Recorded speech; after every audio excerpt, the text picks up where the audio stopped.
C'est toujours avec plaisir de vous présenter cette émission Les Talentiers. Les Talentiers d'aujourd'hui a réussi comme invité Laurent Bachirois. C'est qui Laurent Bachirois? Un entrepreneur congolais qui vient de s'installer à Kinshasa, qui a une entreprise, je dirais, une industrie de jus naturellement, comme on dit naturellement, purement naturel. Ici, dans cette émission, on est en train de promouvoir, de valoriser les talents purement congolais. Qui est réellement Laurent Bachirois? Regardez et découvrez ensemble avec vous. On se retrouve tout juste après pour la continuité de cette émission. Bonjour, je me présente, je suis Laurent Bachirois et aujourd'hui je réponds aux questions de Marty Ilunga. Donc, question numéro 1, comment définir Monsieur Laurent Bachirois? Alors, comment me définir? C'est toujours un peu difficile. Je suis un entrepreneur congolais. Je suis né, j'ai grandi au Nord Kivu, ma région natale, et puis après avoir vécu quelques années en Europe où j'ai étudié, nous voilà de retour au pays avec mon jeune frère Frédéric on s'est lancé dans l'entrepreneuriat, dans la transformation agro-fruitière, on fait des jus de fruits et le but en tout cas c'est de promouvoir les produits congolais. Alors, question numéro 2, pourquoi n'avez-vous pas continué les études humanitaires à l'université? Alors, bon, c'est une question assez surprenante parce que j'ai fait mes études, j'ai eu mon bac, après j'ai fait des études, j'ai fait 2 années en sciences politiques à l'université de Bruxelles et puis j'ai arrêté pour bifurquer vers le tourisme en option gestion. Donc j'ai ce qu'on appelle un bac plus 3. Alors, question numéro 3, devenir entrepreneur pour vous c'est un moyen de survivre ou une passion? Choisi pour aider mon pays. Alors, moi j'ai commencé à me lancer dans l'entrepreneuriat sans même savoir que je faisais de l'entrepreneuriat. Donc maintenant c'est vrai que j'ai l'impression que c'est quelque chose un peu à la mode, l'entrepreneuriat, être entrepreneur et tout. Nous on a décidé de se lancer dans le business, entre guillemets, en tout cas on avait cette volonté de promouvoir les produits du terroir, de faire des jus de fruits, on s'est lancé là-dedans sans savoir que ce qu'on faisait c'était de l'entrepreneuriat, on m'a appris ça plus tard.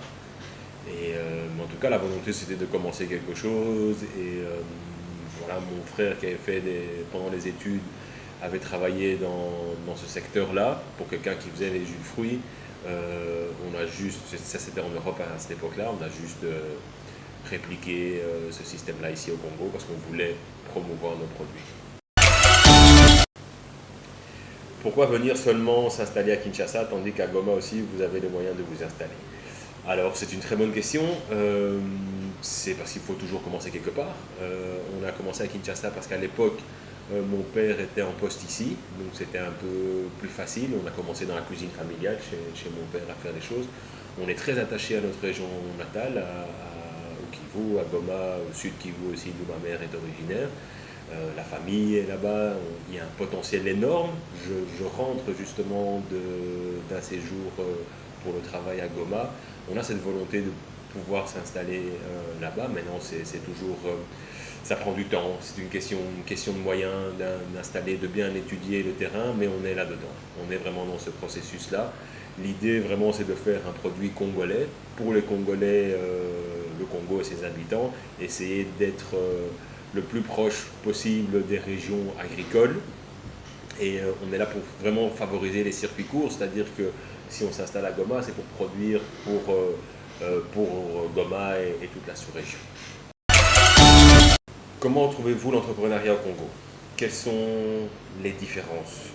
Quelles sont les différences avec quoi? Ça, je ne sais pas, parce que je ne suis actif qu'ici au Congo, donc je n'ai jamais entrepris ailleurs que dans mon pays. J'avais commencé à travailler en Europe à l'époque, mais c'était un travail d'employé, donc c'était pas dans l'entrepreneuriat, donc je ne pourrais pas donner de différence. Après, j'ai des amis en Belgique, par exemple, qui se sont lancés à leur propre compte.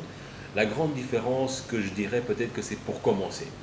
On peut commencer de manière assez facile ici, j'ai envie de dire. Nous, on a débuté, on a commencé à vendre des jus de fruits chez les voisins à gauche, à droite, et on s'est formalisé, donc c'est-à-dire être légalement bien installé par après.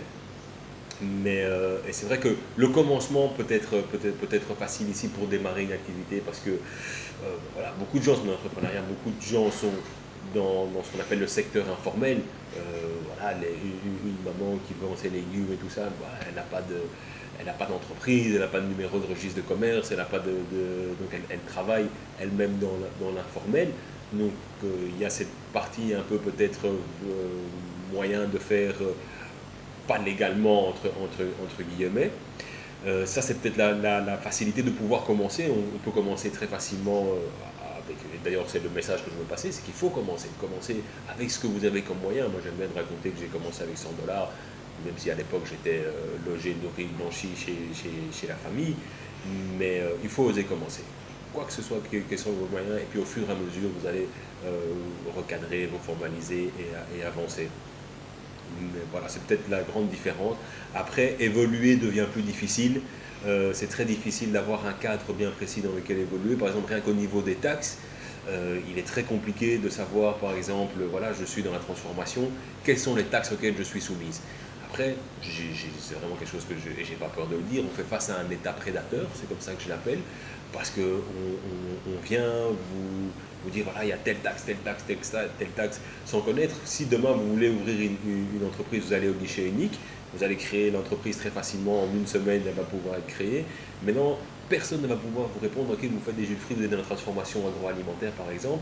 Personne, même au guichet unique, ne va être capable de vous dire, ok, vous êtes soumis à 10, 20 taxes par exemple. Ça, c'est le flou absolu. Ça, c'est compliqué. Après, d'évoluer, de continuer à grandir. Après, on fait face un peu à une espèce de plafond de verre et le dépasser est assez compliqué. Question numéro 6. Parlons de votre entreprise. D'où est venue l'idée? Que signifie Jambo? Alors, d'où est venue l'idée? En tout cas, c'est juste un constat qui a été fait en arrivant ici de retour au Congo, à Kinshasa, rentrer dans un supermarché où on trouve des rayons entiers dédiés aux jus de fruits. Pas un seul n'est produit localement. En tout cas, c'était le constat qu'on a fait quand on est rentré maintenant il y a 10 ans. Et moi, personnellement, aussi loin que je puisse me souvenir, j'ai toujours bu du jus de fruits qui était produit à l'époque au Zaïre. C'était les jus d'Idjui au Kivu. Donc Idjui, c'est l'île sur le lac Kivu qui est entre Goma et Bukavu.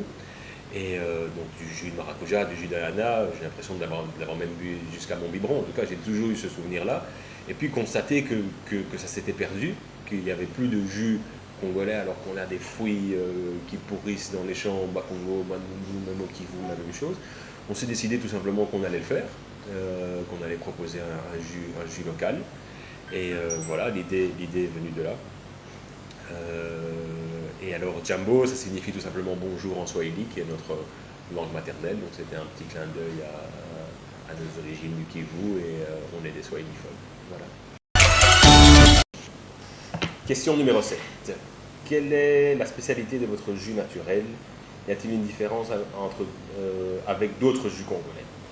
Alors, notre spécificité de nos jus, ce sont, comme dit, bon, c'est un nectar. L'appellation exacte de notre jus, c'est un nectar, c'est-à-dire que c'est un mélange de purée de fruits.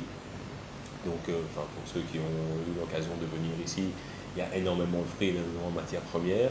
Donc, c'est pas des poudres, c'est pas des arômes, c'est pas des arômes de synthèse. Il y a vraiment une grande teneur en jus, en fruits dans nos jus. Et alors les nectars, c'est purée de fruits, de l'eau et un peu de sucre. C'est ça l'appellation exacte. Diversifié. Voilà, chez Jambo, nous, on fait les jus de fruits, mais on est aussi dans la promotion de tout ce qui est produits du terroir. C'est-à-dire qu'on vend beaucoup de choses venant de l'Est, comme des fromages, des saucisses pili, des fruits et légumes, de la viande. On complète un peu nos activités comme ça. Et donc, je pense que c'est tout. Moi, j'ai toute une équipe. Je travaille avec les agriculteurs. C'est encourager l'agriculture congolaise. C'est en fait favoriser l'économie nationale. Et c'est vrai que le petit message, par exemple, que l'on donne, quand vous ouvrez une bouteille Jambo, vous avez une fermeture avec ce petit message ici. Donc, Tombola Bendele. On a vraiment les couleurs du pays à cœur et on veut vraiment faire passer cette fierté-là de pouvoir. On vient de découvrir ensemble avec vous qui est réellement Monsieur Laurent Bachiro. Ça n'est fini pour aujourd'hui. Votre émission Les Talentiers, l'émission qui vous manque.